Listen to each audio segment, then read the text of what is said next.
So I saw some leftists commenting on this boxing event, arguing that people shouldn't care about it because it's just some billionaires making money and distracting people from real issues or whatever. And yeah, that's kind of the point. That's what all entertainment is about. That's what the entire entertainment industry is founded on. But for a certain segment of the day, the average worker will have a number of hours where they don't have to work or do any other responsibilities like household chores or childcare or whatever. In that brief time, instead of worrying about rent or mortgages or whether they'll be able to afford to fill up their car next month or whether or not their human rights are going to be eroded, the average worker wants to escape. In an ideal world, we'd spend all our free time reading theory and doing agitation, but most people don't want to spend all their time doing that. They want a distraction. They want entertainment. They need entertainment. Worrying all the time is not healthy. At a certain point, a person really needs a break. And the entertainment industry exists to compete over that break time, to try and get the worker to spend their hard-earned money on their entertainment product, or at least just get their eyes on it so they can also show them ads. So maybe that's you. You chose to spend your precious hours last Friday night to watch Mike Tyson beat up a vlogger. I can't blame you. I did it too. All of us slow down to look at the car rack on the side of the road. Few of us are truly above that. So why talk about it? What's to analyze here beyond stating the obvious? Is this a video decrying the Paul brothers for ruining the good name of professional boxing? Nah, not really. In fact, apart from the shitty main event, the rest of the card was actually pretty decent. Some solid bouts that are worth a look if you're interested in combat sports at all. And I'm not really sure pro boxing was ever this sacred thing that anyone's ruined exactly. So this isn't really a rant about how shitty the Paul brothers are or how this was all just a payday for the people involved, which everyone with a brain knew going in. This isn't a video reviewing the match itself or debating whether or not this is a match that should have happened. I'm more interested in looking at the event as a commodity, as this product that was sold to people and has now become a permanent part of the Netflix library.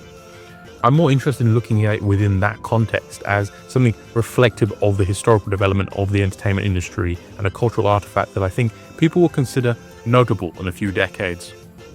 So I'm going to start by looking at the entrances, and I think Jake Paul's entrance really set the tone here. Him and his brother driving slowly in a really ugly looking car. The walkout music they're using though is what really got my attention.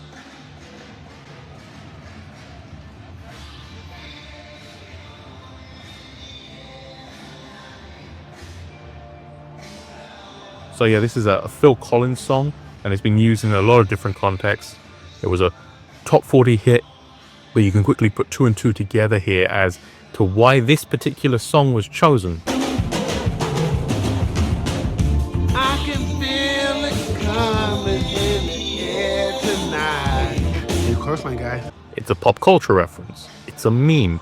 And not to be rude, but I put money on Jake Paul having first become familiar with Tyson because of this movie. I mean, when Tyson retired from boxing, Paul was like 8, and since then he's mostly been this pop culture guy. He's had adult swim shows, he showed up in movies, he's made cameos. So yeah, this entrance kind of gives us an idea of the line of thinking behind this whole thing. It's very internet brained. It's very much meme culture inserting itself into mainstream culture, not just in the way it has been previously. What are those? And these are the 30-year-olds who are still very much in touch with the internet culture, who are arguably purveyors of that culture. This isn't really about boxing. This whole thing is primarily one big shitpost for the Paul brothers. This is all in service of their own joint brand. So then Mike Tyson walks out. He walks out alone to some random Jay-Z song, looking like he just got woken up from a nap. Tyson knew he was going to lose. That was the deal. It's all over his face. Thankfully, they seem to agree to not have him get knocked out or knocked down. He ultimately lost by referee decision, losing by just 2 points, which is a pretty good deal, quite frankly, because his performance there was lousy, even if it was predetermined. He's projected to have earned an estimated $20 million, which is a good chunk of change. Of course, it wasn't exactly the craziest thing that he lost at all. The guy had some sort of knee injury and some sort of serious health crisis in July, and he's 58. But I think generally people are smart enough to know when a fight is fixed, especially when these two make it this obvious. Neither of them were really going for it. This was a glorified sparring session. They both got in the face a couple times, sure, but neither really went for it. And neither are actually talented enough to make a fake fight look real. It didn't help that preceding this match was a number of genuine pro boxing bouts between active, talented professionals. Still, none of those boxers would have sold out this arena on their own or received apparently 65 million concurrent viewers. Tyson vs. Paul was what really sold this event and sold it big. The two most controversial men in pro boxing history going head to head. It's all about that marquee. That's the commodity they sold right there. Less the actual match itself, more the idea of the match. I know I'm not the only one who kind of liked the prospect of the most violent man in the sport fighting the most hated.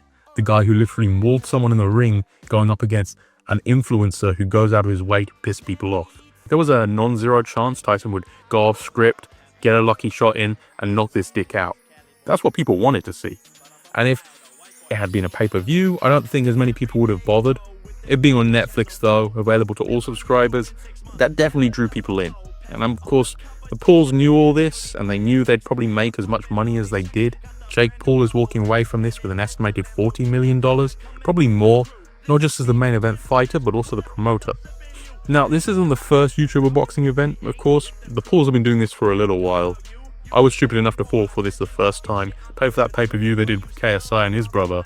That event too was very obviously staged, all the men involved trying to play it as if they had genuine beef with each other, and playing it quite well.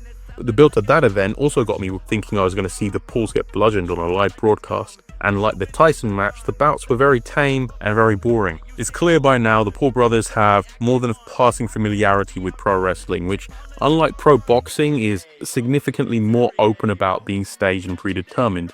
Though while pro boxing does still have mostly legitimate bouts, pro wrestling is all fake. And through my own familiarity with pro wrestling, it's easy to see that the Pauls are very good at using the same tricks with their boxing events. The way they craft these events, getting people hyped and invested in the matches. Jake Paul building a public persona that people want to see someone beat the shit out of. It's very much like a pro wrestling heel, like a Ric Flair or a Hollywood Hulk Hogan or an MJF. Unlike wrestling, neither Paul or Tyson are very good at selling a staged fight as if it's real, which most talented professional wrestlers can do quite well. But still, credit where credit's due. The Pauls are very capable businessmen. That's their real talent. They've been building a brand for themselves since they were in their teens, and they've become significantly wealthy as a result. They know how to appeal to that lowest common denominator impulse that so many of us have. It doesn't matter how many controversies they get into, they feed off that shit because it's all part of their brand. They can't be cancelled. And these two fucking internet clowns have made a lot of money doing this shtick for many years, and they've inserted themselves firmly into the mainstream. They're out here making deals with Netflix and actual boxing associations as a result. And as I've said earlier, they've really brought an internet brain sensibility here that's not just visible in the meme of it all, but also in the way they basically get away with saying and doing whatever they want. These are not things that any other conventional celebrity would have gotten away with doing even 10 years ago. Celebrities in the past, though they didn't exactly avoid controversy for stupid shit, they were significantly more reserved and kind of had to be, else they'd risk upsetting managers and studios and sponsors and whatever else. Much like your average internet user though, there's very little reining in the Paul brothers. Most of the people getting in bed with them know about the controversies and really don't care. Pauls have made a career, made themselves famous by saying and doing whatever the fuck they want online with limited consequences. And this isn't me pearl clutching, because I really don't give that much of a fuck. Ignorant rich white boys are going to behave like ignorant rich white boys, as they have for much of human history. It's not that shocking. What's different though is that this new class of internet celebrities who have far less of a filter, who haven't gone through the same PR training, haven't been fully refined by the Hollywood machine as others have. And that machine doesn't always work, of course, but it has held people back in the past.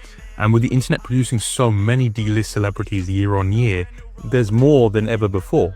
There's more has-beens, more one-hit wonders, and ultimately, many of which make the shit the conventional celebrities do seem tame by comparison. And that's just the current historical conditions, right? It's the result of technological and economic development. We're at a point of mass production of celebrities thanks to the internet, and we're at the turning point where these people are officially taking over. On Friday night, I saw Jake Paul being punched in the face by Mike Tyson, and then I saw Jake Paul punch Mike Tyson in the face. That's wild when you put it all into perspective, and like, how did we get here kind of way? These two being in the ring together would have been unthinkable 10 years ago, a bad YouTube skit at best, but it seems far less weird today. I think we're at a stage where these internet randos simply just being internet randos is coming to an end, and they're being legitimized to the point where the divide between them and the conventional celebrities is quickly eroding.